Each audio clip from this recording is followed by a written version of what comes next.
So tonight I'm going to talk about my book, Home for Dinner, and I'm going to do it first by telling you how I got interested in this subject, and I'm going to share the scientific literature that backs up the benefits of family dinner, and then I'm going to sort of morph into some of the benefits that don't show up in the literature, but that I have come to appreciate as a working mother with raising two boys, and also as a family therapist, discovering some extra benefits of family dinner. And so that's where we're going to talk about these other aspects: play, talk, experiment, and pursue the wider world, which have come to be these extra things that family dinners, I think, can give us.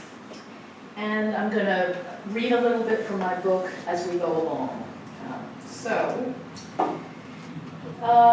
Let me start by talking about a few of the streams that have fed my interest. And because I'm a therapist, a family therapist, I will start with my childhood.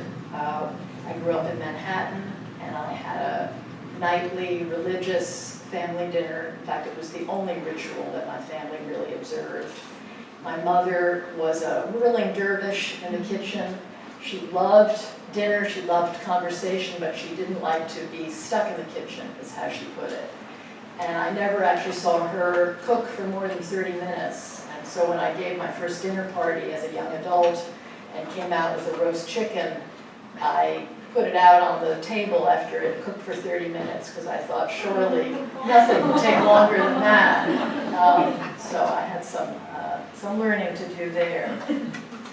And then fast forward to the time that I became a new mother, and when my second son was born, my husband, who's here, gave up smoking. And as anybody who's tried to do that knows, it's an extremely challenging thing. And I thought, what can I do to help him? And I thought, well, one thing I could do is try to create delicious dinners so that at least he has one oral pleasure to look forward to each day. And so I threw myself into creating tasty dinners. And as a sort of unintended consequence, what I discovered is that my two little boys loved to go into a cupboard that I had set aside for them to clatter around with pots and pans, and they liked to climb up at the sink and do water play or make little things out of scraps that I was cooking with. And I found that even as little guys, they liked to hang out with me in the kitchen. And I encouraged this, and as the years went on, they became very adventurous cooks and very demanding eaters. So that I know in some families, kids like, 3 or 4 of the same kind of comforting foods. In my family, my two sons would protest if the same meal showed up any more frequently than about once a month. So they were constantly kind of egging me on to try new dishes. And my real undoing was the Food Channel, because they would find all kinds of things there. And I remember one night I said to them, I am not Anthony Bourdain. I just have had my fill here. And as the years went on, they started to come and actually make some of the dinners, particularly to start cooking meat. So this was all a very fun part of family life for me because it really extended the time that I got to hang out with them. And at the same time, I was pursuing life as a family therapist and interested in the kinds of things that would help families outside of the therapy session. I was, humble enough to know once a week family therapy wasn't going to be the end-all and be-all for most families, and so I was sort of scouting around in professional literature, trying to find some other ideas, other things to recommend to families, and I stumbled on this treasure trove of literature about family dinners, which I want to share with you now. So what I found was probably close to 100 academic articles that almost all, I would say 99% of them are in the direction of regular family dinners are great for the body, the spirit, and the brain of family members. And I want to just break that down a little bit more. So in terms of the brain, it turns out that dinner conversation for young kids is a bigger vocabulary booster than even reading aloud to them. And I think that's because the conversation is so nutrient rich at the dinner table that kids are learning many rare words or unusual words that don't show up in fairy tales or storybooks. And kids who have big vocabularies learn to read more easily and earlier. It also turns out that regular family dinners correlate with higher grade point average and higher achievement for older kids, and that this is a bigger predictor even than doing homework or participating in sports or arts or attendance at church. So there was that. And then there were the nutritional benefits. So it turns out that family dinners tend to be much healthier. Even if you don't try, they're lower in calorie than a restaurant meal, and they tend to be higher in fruits and vegetables and lower in fat and fat and salt, and we tend to not serve soda at the dinner table either. So family dinners are associated with lower obesity rates, and this is interesting, as kids grow up and leave home, if they had regular family dinners, they have lower obesity rates, and they tend to eat more healthily as young adults. So it's family dinner sort of continues to pay nutritional dividends. Okay. Oh, and then the greater likelihood of eating breakfast. That's just a little bonus. And soul food, the mental health or this benefits of the spirit that come with regular family dinners. So it turns out that for teenagers, having family dinner comes with a host of the kinds of behaviors that parents pray that their kids will not engage in. So there are lower rates of substance abuse, teenage pregnancy, smoking, early sexual behaviors, truancy. There's less anxiety, less depression, there's more resilience, higher self-esteem. Kids feel more connected to parents, parents feel more connected to their kids. There was just a recent study, actually it came out after the publication of my book, suggesting that if kids have sadly been cyberbullied, they recover more quickly from the aftermath of that if they have regular family dinners. And overall, it's associated with lower stress in both kids and adults. And you may be, at this point, wondering why. And I'm going to kind of hold that question out in suspense at the end of my talk. We'll just be thinking about why family dinner would confer all these benefits. But I want to just move on to one other thread that kind of weaves through my work, which, as Sarah mentioned, I co-founded the Family Dinner Project. And this came about, the sort of origins of it came about one night when I was seeing a teenage boy and his mother in my office, which is in my house, and it sits right below the kitchen. And what I would often do with late in the day patients is I would pop that roast chicken that I now knew would take more than 30 minutes to cook, and I would pop it in the oven, and then I would go downstairs to see a family. And this particular night, about halfway through, we started to smell a sort of lemony, garlicky, delicious chickeny smell in the office. And I was sort of embarrassed because I thought, where are my boundaries? This family knows the dinner's cooking. And the teenage boy turned to me and said, "So, can we stay for dinner?" Which I have to say is more talking than he had done the entire session until then. And they were there really because the teenage boy and the father were not speaking to one another. And in that moment, I remember it so vividly, I thought, oh my goodness, what? I wanted to say, what are you doing here with me? You would be so much better off going home, committing yourself to regular family dinners, and here, take a cookbook and just get out of here. So I didn't do that, but that fantasy sort of spun around in my brain. And I thought, well, from now on, at least I'm going to ask every family, do you have dinner? Why not if you don't? Do you know the benefits? Could we talk about it? And several years after that, I co-founded this project called the Family Dinner Project, which, as Sarah said, is it's a nonprofit with a group of people from all different walks of life. The chef was in on it in the beginning, some people from education, conflict resolution, design, I'm probably forgetting some of the different disciplines, but what we all had in common was a belief in the power of family dinners. So we piloted a bunch of programs and sort of learned from that, and put together some online resources that are free, available to families to use as they wish, as they find helpful. And then we also go to communities to do community dinners and workshops, where we bring together families. So this was the first one we did in, I don't know if any of you recognize this, is Lynn, Massachusetts, the Ford School, where 90% of the kids qualify for free breakfast, free lunch.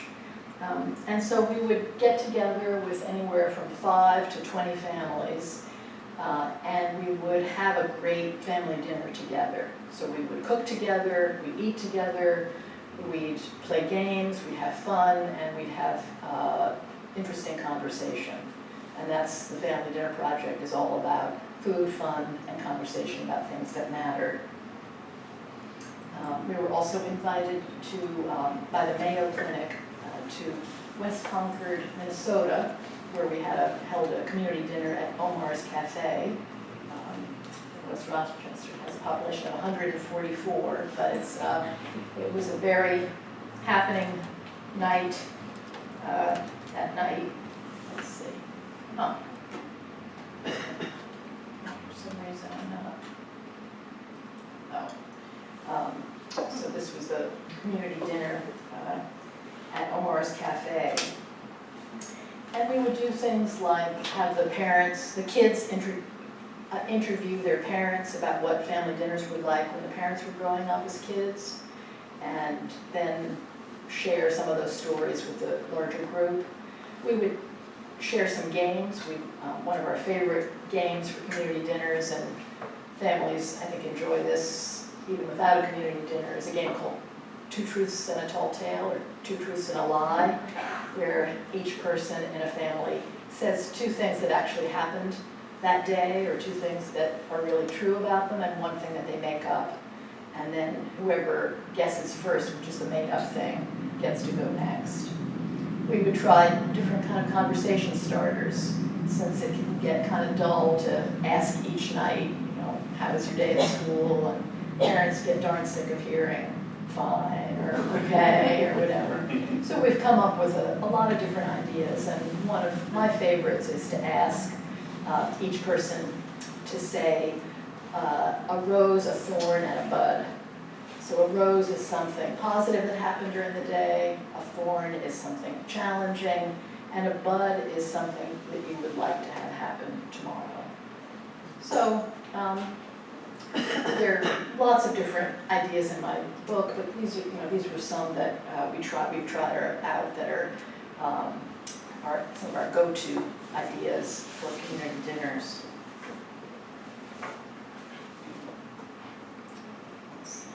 A little technical problem here. No, okay. So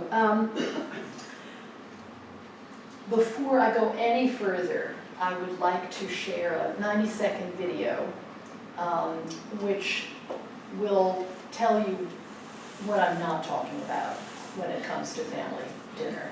So just give me 1 second to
helps mother to her chair as he would his best girl.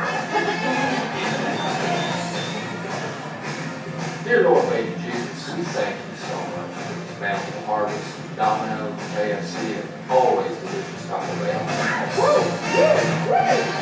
Dinner date has begun.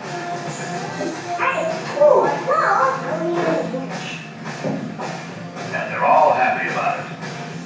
Your father and I were just discussing his day at work. They converse pleasantly. It is not only good manners, but good sense. They have salt cookies. Now. Pleasant, unemotional conversation is the keynote at dinner time. Janie, today I quit my job. Ask these fair. And I marvel that you could be so contemptuous of me on the same day that you lose your job. I didn't lose it. It's not like, whoops, where'd my job go? I quit. Someone pass these fair. Oh, you guys would feel like you just quit his job and you don't Will someone lose please your ask me the Sorry, I'm not going to be a part of this. And another thing. From now on, we're going to alternate our dinner music because, frankly, I'm really tired of this Lawrence Welk Well, do you begin to see now how being with your family can be a truly special occasion?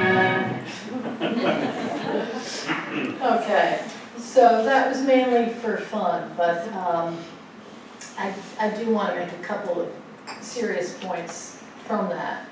One is that I don't want to leave the impression that there's something magical about family dinner. Obviously, none of those dinners that we just saw are going to confer all the benefits that I've been talking about.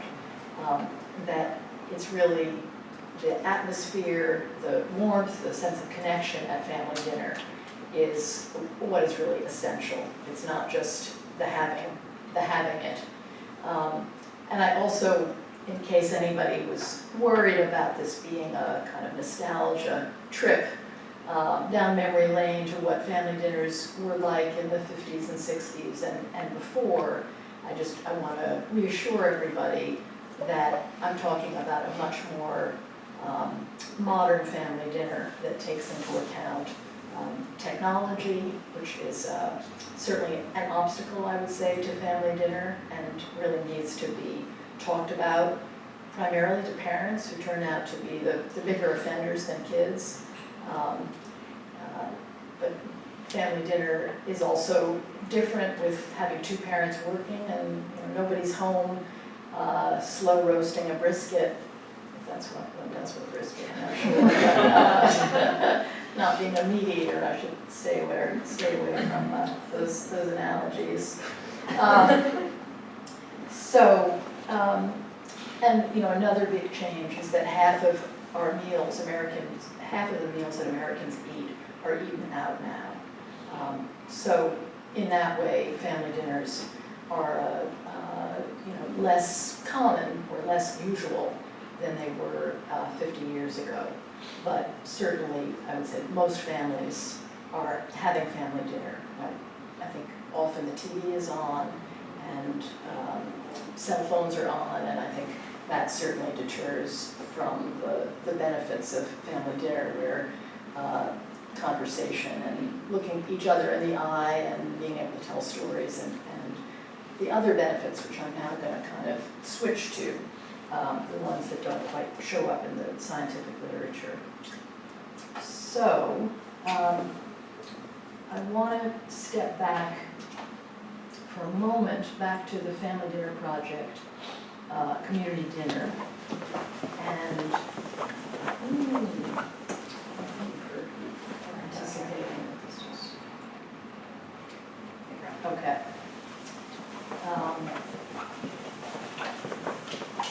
So I just want to talk about one other thing that we do at the community dinner, which is talk about obstacles to family dinner. And as I've gone around the country and I've talked to many families, many diverse families, poor, middle class, upper class families from many different cultural backgrounds, three-generational families, same-sex families, blended families, and so on. I hear the same obstacles to family dinner no matter and these I would say that are kind of the top 5. Busy schedules, much busier than 50 years ago on the part of both kids who were in a lot of after-school activities and adults, often working 2 jobs or more. Picky eaters, again, both adults and kids. Tension at the table, cost of food, exhaustion, and lack of time. And I would also say a kind of even though food shows are so popular, a lot of parents say they don't have the cooking skills that their own parents did. So that's another obstacle. And so what we do at the family dinner is we ask the families, the kids go off and they usually make dessert with one team member, and who's that? Sorry. Excuse me. Oops. Yeah, I'm getting ahead here. So the kids go off and they might put heavy cream into a container and shake it up until it turns into whipped cream, and then put it on some berries and make dessert for the grown-ups while we engage them in conversation. And we ask them to identify one obstacle, and then the group tries to problem solve, tries to brainstorm solutions to a common obstacle. So just to kind of give you a flavor of that, one of the common obstacles is a picky eater. And these are some of the ideas that families have generated and that I've also found in doing my own research. First, that pickiness has a developmental moment. It peaks between ages 4 and 8. And so it's best to really encourage adventurous eating in younger kids. And then also not to get too bent out of shape if you have a 5-year-old who's pretty picky, because they may very well grow out of it. To model your enjoyment to eat food with great gusto at the table. Nutritionists talk about the rule of 15, that you have to present a food at least 15 times to a child before you know for sure that they're going to reject it. And that may be a slight hyperbole, but I think there's some truth to that there's something about familiarity that breeds enjoyment. And it turns out that whatever foods babies had, or their mothers had when mothers were pregnant, when the babies come out even months later, they seem to remember those tastes and to enjoy those more than foods that didn't cross the amniotic fluid. So even there, familiarity breeds enjoyment. Another idea, this comes from the research, is that it turns out to be really not a good thing to say, eat your peas and then you can have chocolate cake. It tends to ricochet back to the peas and make the peas really not a likable food. So that turns out not to be a good strategy.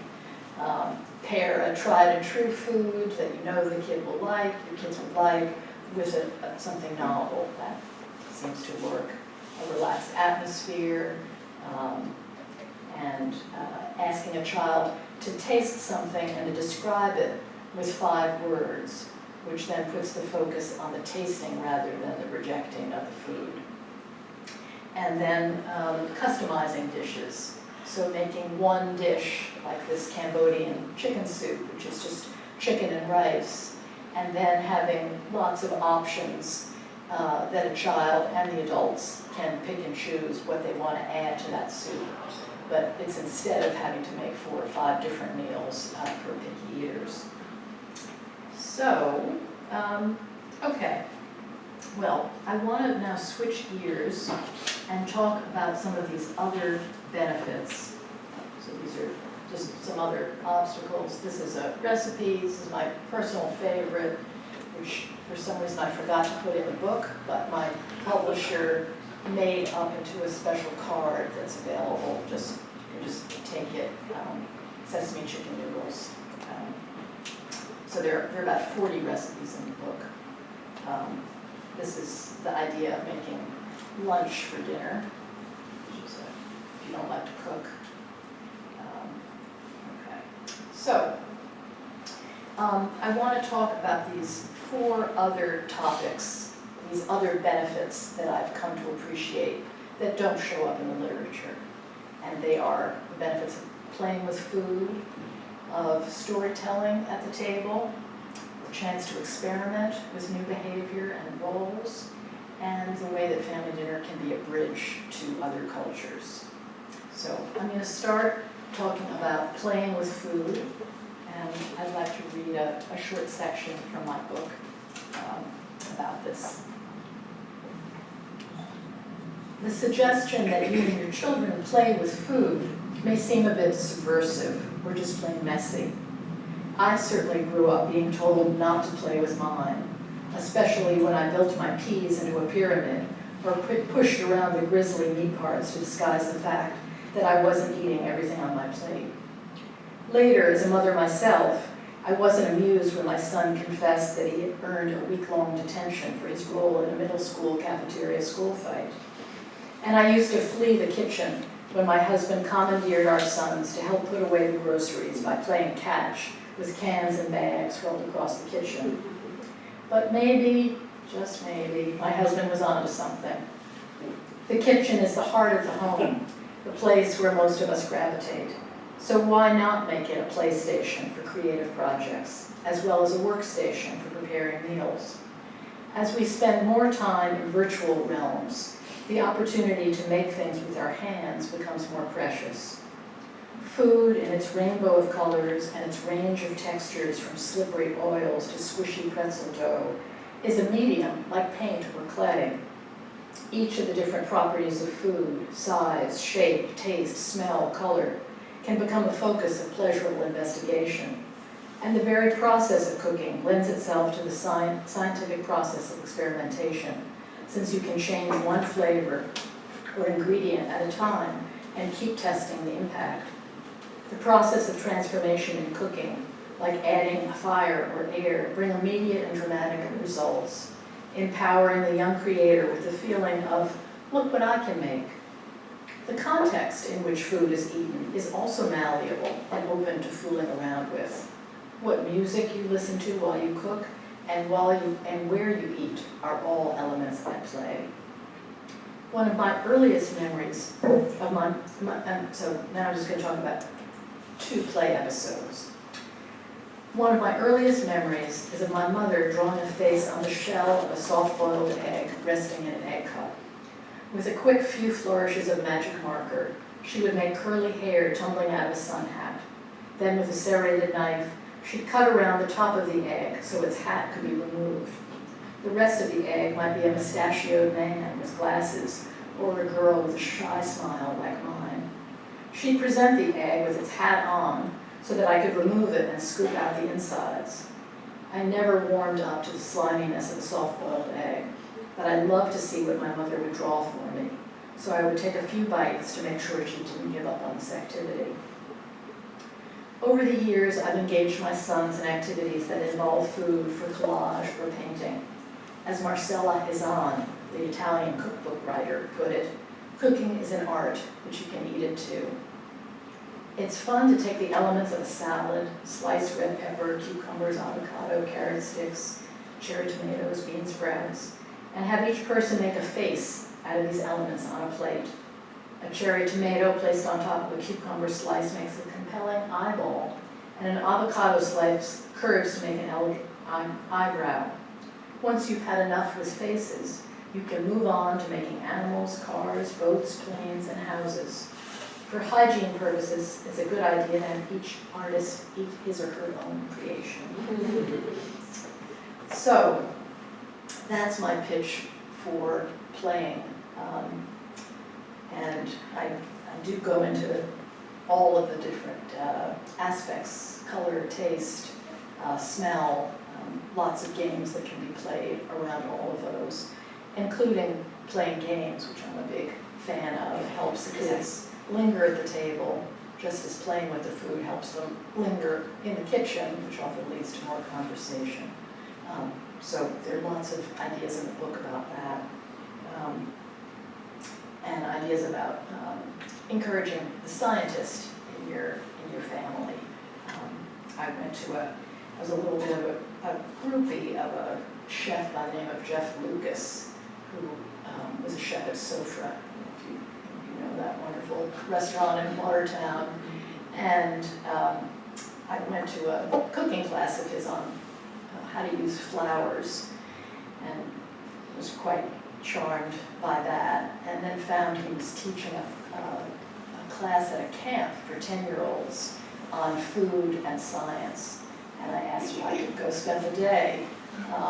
And I did, and he taught this class on pickling that I thought was just going to go right over their heads. So he was talking about the science, that the sugar that's released eats the microbes, and lactic acid is involved in there somehow, and he offered them these just vile-looking pickled strawberries and garlic, and I thought, this poor guy is just going to bomb with this crowd of 10-year-olds.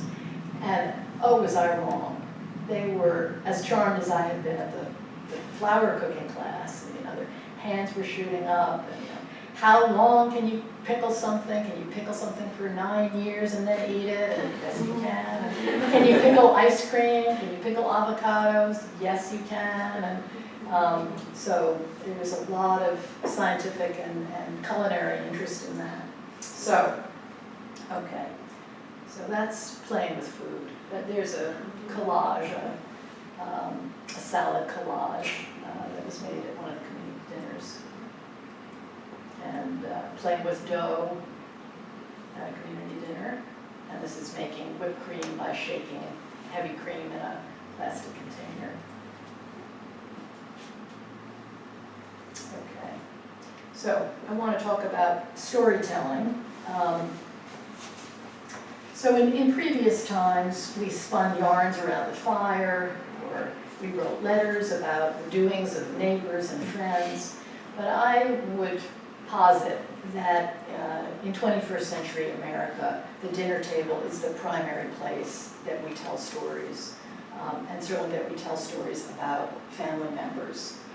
And there's a whole bit of research that suggests that kids who know family stories, their own family stories, grow up to be more resilient and to have higher self-esteem than kids who don't know those stories.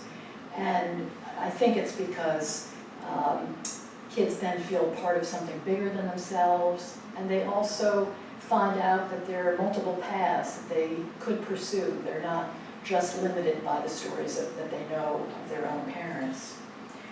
And certain stories tend to be more potent than others. Those sort of silk purse from a sow's ear or lemonade from lemon tend to be stories that we, kids and adults both, prefer to hear, or stories that tell about an adversity and how somebody learned something or became a better or stronger person, those kinds of stories.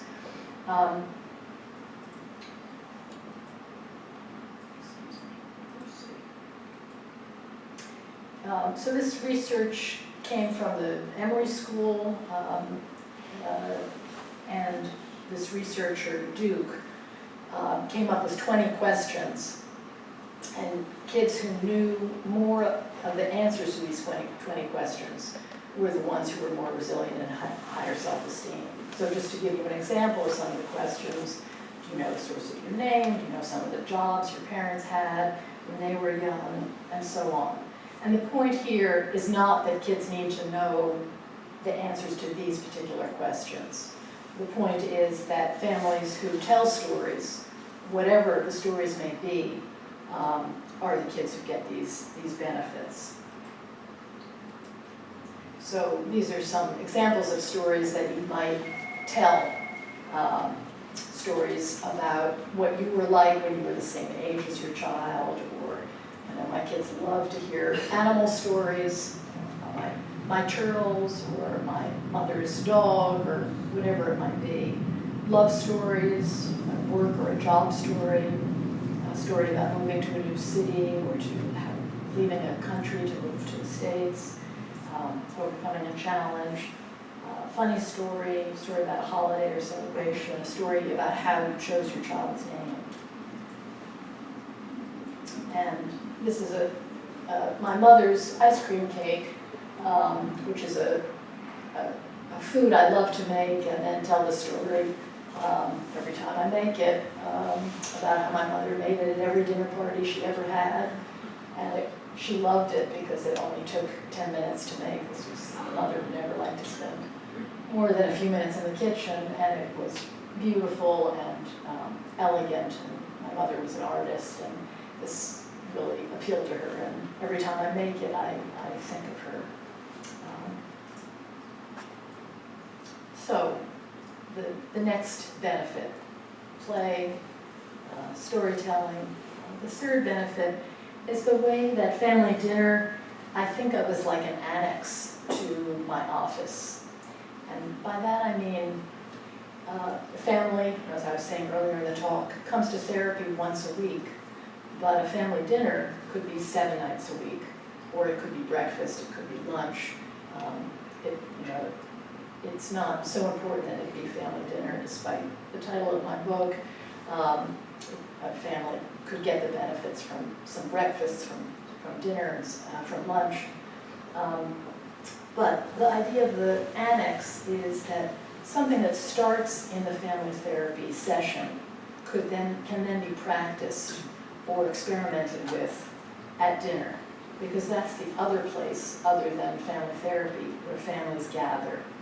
And so many a time, something will come up, some new idea will come up in a family therapy session, and I'll say, do you want to try this out at dinner for the next few nights, and then tell me how it goes, and then you'll have all that practice. You won't have to just wait until you come back next week. So I remember a family that was very, very critical of each other. They were very snarky, they were very negative. It was part of the family culture. And they really didn't like it, but nobody wanted to be the first to change. And so I suggested that they practice at dinner, saying more positive things, telling funny stories at the table, whatever it might be, and that whoever slipped up first would have to wash the dishes that night. And so that was a pretty straightforward example of starting something at the dinner table and then practicing it. And now I want to read another part from my book about another kind of experimenting that happened in the kitchen with a couple that I saw. Rosa and Juan, a middle-aged couple with 2 teenage daughters, are medical researchers at a teaching hospital. And I should say I've changed all the details, identifying details, and they also gave me permission to share this story. They came to see me for couples therapy when their relationship had morphed from being supportive collaborators at home and at work to becoming resentful competitors and estranged spouses. After months of therapy, a breakthrough occurred when we delved into their cooking practices. Or I should say, a breakthrough happened the second time we delved into their cooking practices. So first, the backstory. The first 20 years of their marriage, Rosa and Juan had been very supportive of one another's work, even co-authoring many scholarly papers. But that changed when Rosa suffered a depression. And when that happened, she really withdrew. And Juan didn't understand what was going on and became very frustrated with her, really quite angry at her for not being the kind of vivacious woman that she had been. Juan explained their troubles this way. We fight a lot, but that's not the problem. We were equals, but with Rosa's depression, we're not. I don't know how to be with her anymore. And Rosa was no shrinking violet. She had a great capacity to express emotion and to engage Juan in debate on everything from avant-garde French cinema to feminist interpretations of moral development. After several weeks of therapy, they had a shared understanding about Rosa's depression as a real medical condition. But despite this, and despite the fact that Rosa's depression really had lifted, they had yet to restore the kind of vibrancy of their relationship as equal partners. Juan continued to withdraw, and Rosa really became more self-reliant. Rosa kept trying to engage Juan, but it wasn't really going anywhere. Now, Juan loved to cook, and his father had loved to cook. And even though he had withdrawn from Rosa and really from their 2 daughters, he kept cooking.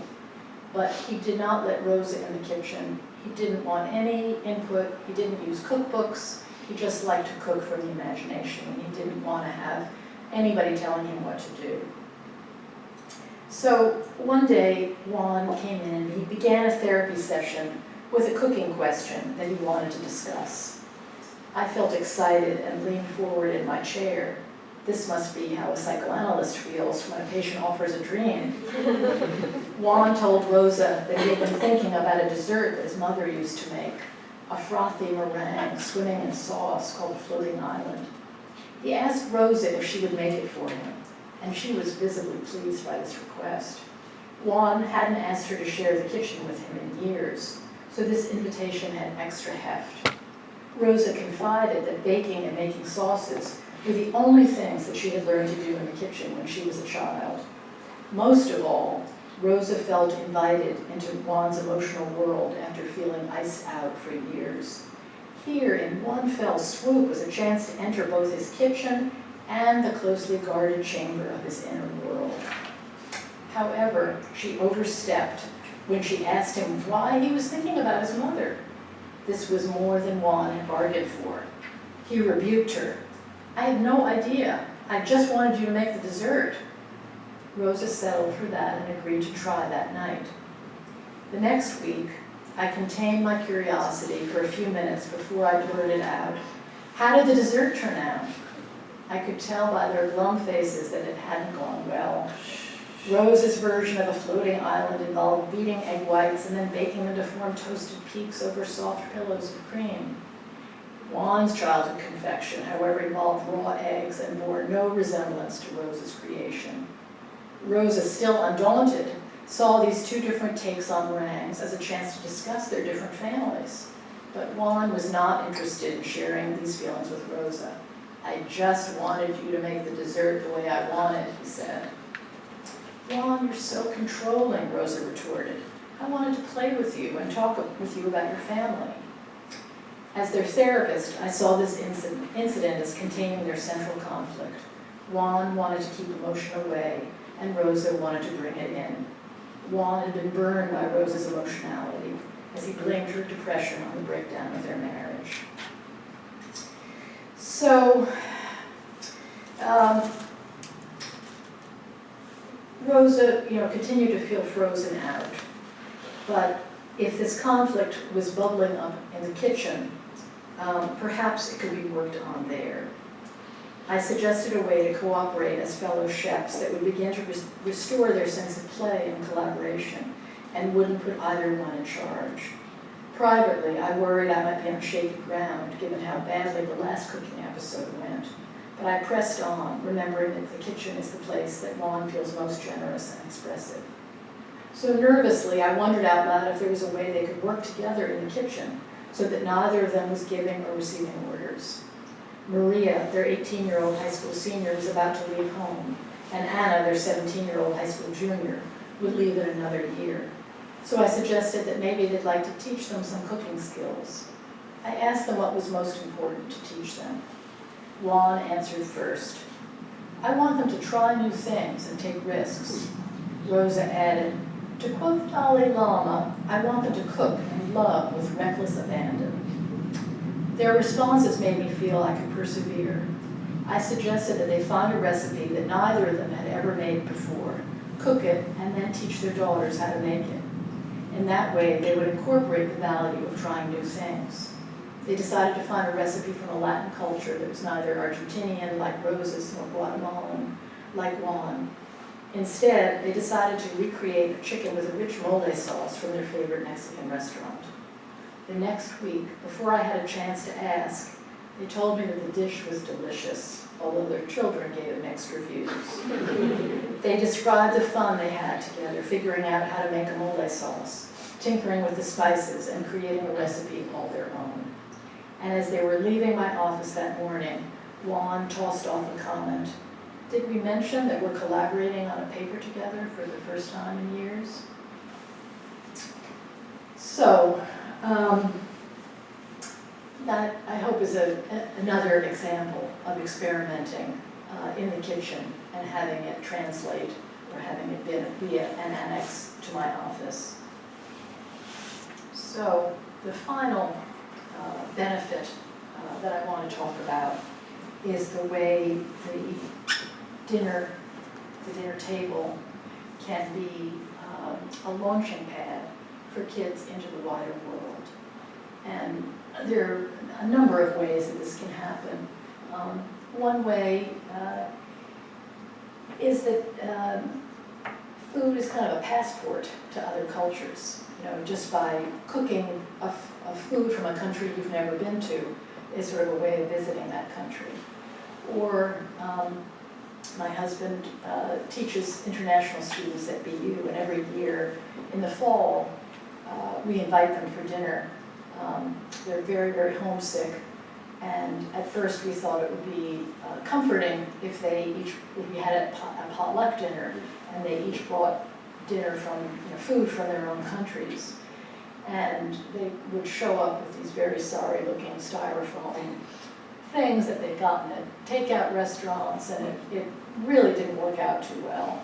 And so we got the idea to make a Thanksgiving dinner, like an American dinner for them, and to all sit down as though we were at a family, and we're basically the same ages as their parents in China and India and Pakistan and from all over the world. And there were many questions that we would ask them to try to get to know them, and including,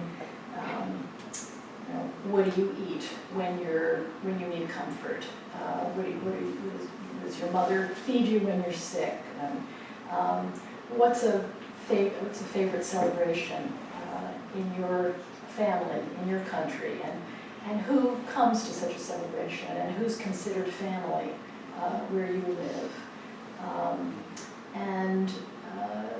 Is there any food that you've eaten here that you have been surprised by, that you really hated, or that you liked and you didn't think you would like? So all kinds of questions that help us understand a little bit more what their experience of food and family is, and they get a little glimpse of what our family life is like. So that's one way, and I think there are all kinds of ways to invite people from other countries and cultures to dinner, by checking at local universities for who's visiting, to local high schools. Often families have come for a few months and would welcome a dinner invitation. But there are also ways that talking about food as a connector to food justice and to the environment can start to grow an activist at the table. So just by starting by talking about, I don't know if you would start with this, but one topic I'm very interested in is food waste, and the fact that American families, a family of 4, will throw away the equivalent of $2,000 worth of food each year. What else that money could go to feeding people who really don't have enough food to eat. Or the idea that if Americans ate a quarter less of beef each week, that would be the equivalent in reducing natural gas emissions, the equivalent of taking 4 to 6 million cars off the road each year. So there are so many opportunities, I think, to make connections between the environment and food and to other cultures. And I would like to read one other way, and this sort of takes us back to the Ford School in Lynn, Massachusetts. And this is about cultivating a gardening activist. The garden can be a place to grow beans and to cultivate activism.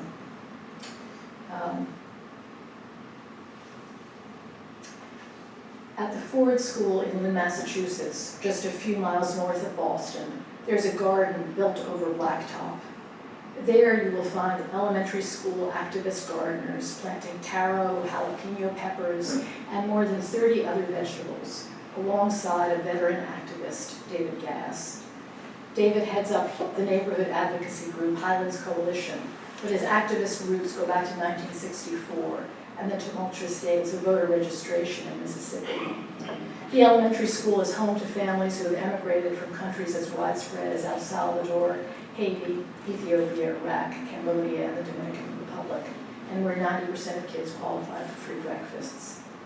In 2008, the principal, Dr. Claire Crane, spearheaded the creation of this 1,500 square foot garden, which hugs a brick wall running the length of the school. The goal was simple but bold, to engage the students in healthy eating, given that their obesity rates were twice as high as the national average. The genius of the garden is the way that the surrounding families have gotten involved. Many of the neighbors bring sophisticated agricultural knowledge from their home countries, where they grew up on farms before immigrating to Lynn, a poor city and a veritable food desert. Sometimes this knowledge brings surprises. A Nigerian man harvested what Gass thought was a weed.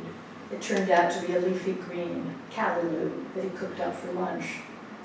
The garden has also transformed the neighborhood, which used to be plagued by gang activity. Since the creation of this garden and another one down the street, there's been a dramatic decrease in drugs and shootings. Gass told me about a family that wanted to move out of the neighborhood because of the prevalence of crime.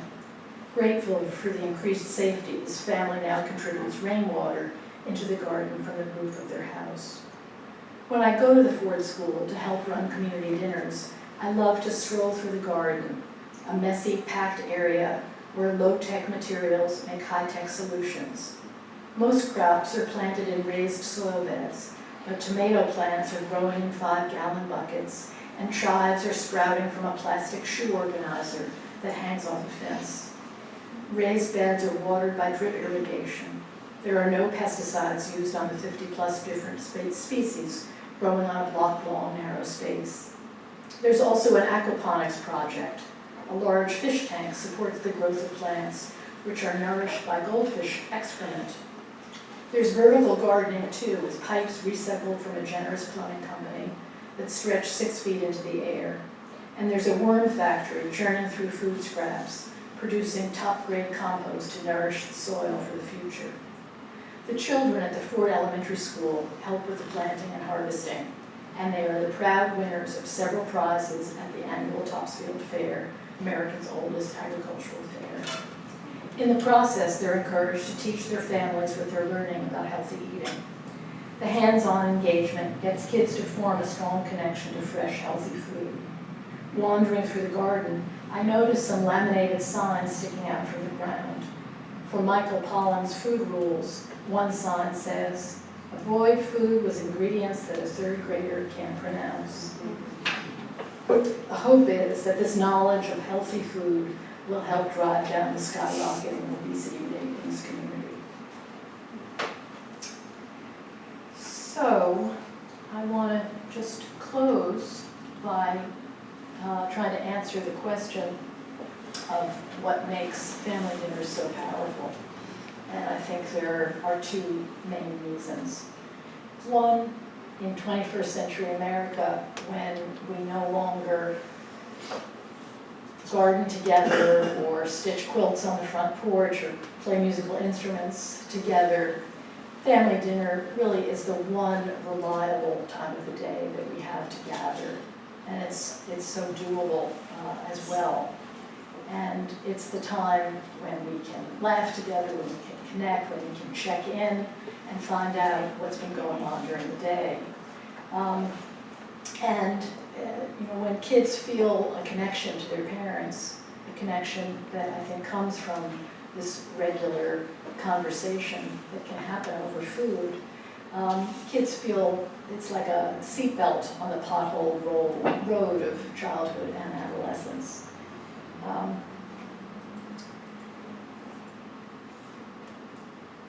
I'm sorry, that was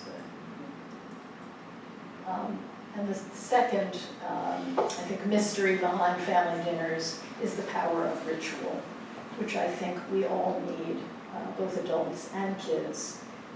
And rituals are just really repeated actions that have a sequence that we do pretty much in the same place at the same time of day, that gives some stability and security, and that create a boundary so that we're kind of, for a time, it could be 10 minutes, it could be 20 minutes, an hour, we're protected from the frenzy of everyday life. We're protected from technology, we're protected from TV, we're protected from having to do all the millions of things that we run around like crazy people doing most of the day. And ritual food often connects us to previous generations, as if we're cooking something that our mothers, our grandfathers made for us. And it also, another part of ritual is that there be a symbol and symbolic action. And for most of us, food is the symbol, and it can convey love or nurture. It can also convey control and power. It can convey, as it did with my boys, adventure, new experiences. I